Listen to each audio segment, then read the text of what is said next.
Getting adaptive learning off the ground, the two keys from my standpoint would be one, start with a champion. Start with somebody who really wants to have this happen. And second, realize that it won't be perfect from the first day. I would tell upper-level campus people that are thinking about embarking on this that they really need to make a decision to support this. That would be from the president's office to the provost office to the deans to the department heads, so that it's a mandate from the top down, but also to provide enough support and resources so that you can create a specific team to build and implement these programs throughout the institution. Identifying the resources that you need ahead of time before starting is really key. Some of those resources would include your content experts, your faculty that would be contributing to the project.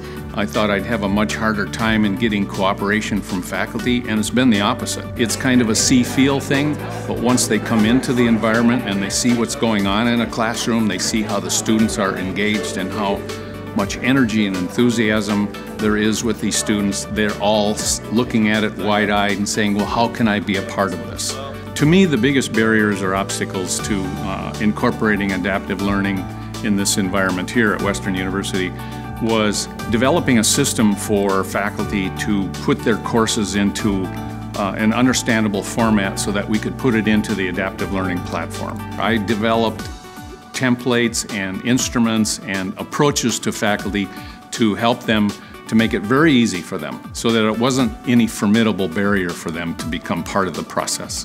I personally work helping faculty learn how to transform their content that they currently use in lecture form to seamlessly fit into the adaptive learning platform. We use a form called a content map, and we begin listing all of the topics and then mapping. That was the biggest change that we had to start with, mapping out the course and identifying where we were before we stepped into the adaptive platform.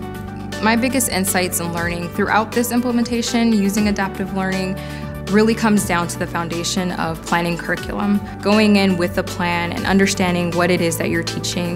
Most of us teach what we know best, what we like most, what we're most interested in. So the challenge would be for us to be more organized and deliver what is absolutely necessary and required for the learner. So not only are objectives important, but how will you assess them in order to gauge that those learning objectives were met?